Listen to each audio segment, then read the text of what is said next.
रामकृष्ण हरी माऊली. बघा आता ही एक देवणी म्हणतात, ही देवणी जात म्हणतात ना. हो का, देवणी जात आहे. आणि हे पहिल्यानं कारवड आहे, अजून गावा गेलेलं नाही.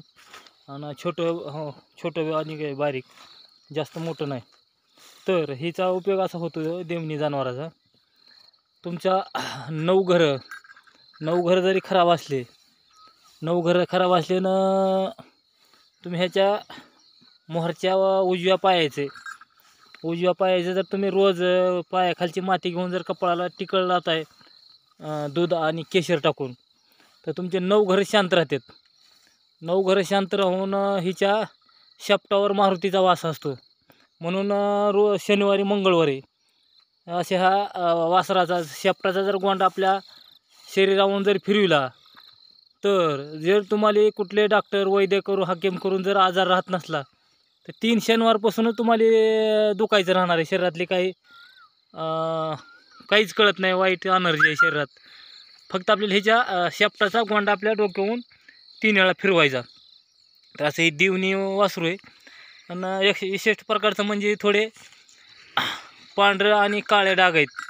पांढरे आणि काळे डाग असे वासराचा जन्म केव्हा होत असतो, ज्या टायमाला 3 घरं एक रेगेत असतील तेव्हा असं काळेसर डाग जमत असतात आणि काळी वस्तू म्हणून चमत्कारिक असते. तर ही असं हिचं गवतर इतकं महत्त्वाचं असतं.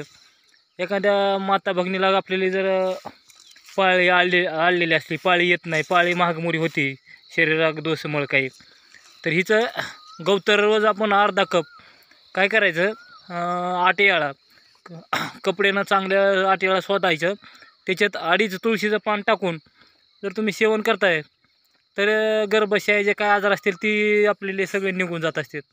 तर इतकं हे मौल्यवान गाईचं आपल्याला आता इथं घावलं. आणि शेपूट पण बघा काळा गोंडा आहे शेपटाचा बी. तर गाईच्या कुठल्या बी शेपटावर मारुतीचा वास असतो.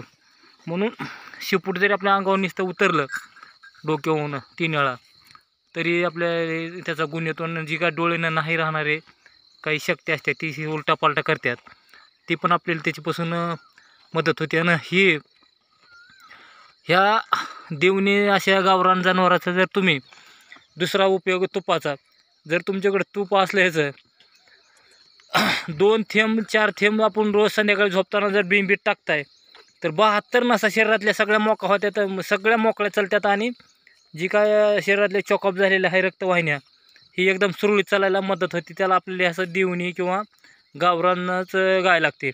तुपाचा वापर जर करायचा असला तर डोळे जे काही विकार असतील, तर डोळे जर एक अर्धा थेंब जर तुम्ही हे जर तूप टाकताय, तर डोळ्याचे पण तुम्हाला सगळे विकार जायला मदत होते. असे ही एवढे मौल्यवान पृथ्वीवर ही गाय एक आपले माताच मानलेली आपण. तर असे बारीकच आहे अजून. तरी अशा प्रकारचे देवणी जाते म्हणून एक व्हिडिओ काढला. देवणी जातीचा आपल्याकडे व्हिडिओ नव्हता. आणि एवढे मौल्यवान वनस्पतीपेक्षा जास्त काम करते ही. गाईचा उपयोग तुम्ही तुपाचा करा, गवताराचा करा, शेणाचा करा. तर शेणाचा उपयोग असा होतो, एखाद्याला खरूज जर झालेली असली खरूज राहत नाही, तर ताजं शेण घ्यायचं आणि ताज्या शेणामध्ये काय करायचं, थोडं पाणी टाकून कपड्यानं गाळून घ्यायचं आणि ते सगळ्या अंगाला लावायचं. एक 5-7 दिवस जर लावले, तर तुमची सगळी खरूज राहते अंगाची. एवढे मौल्यवान उपयोग औषधी काही आहेत. रामकृष्ण हरी. जेवढा होईल तेवढा व्हिडिओ शेअर करा, लाईक करा, घंटीचं बटन दाबा. रामकृष्ण हरी माऊली.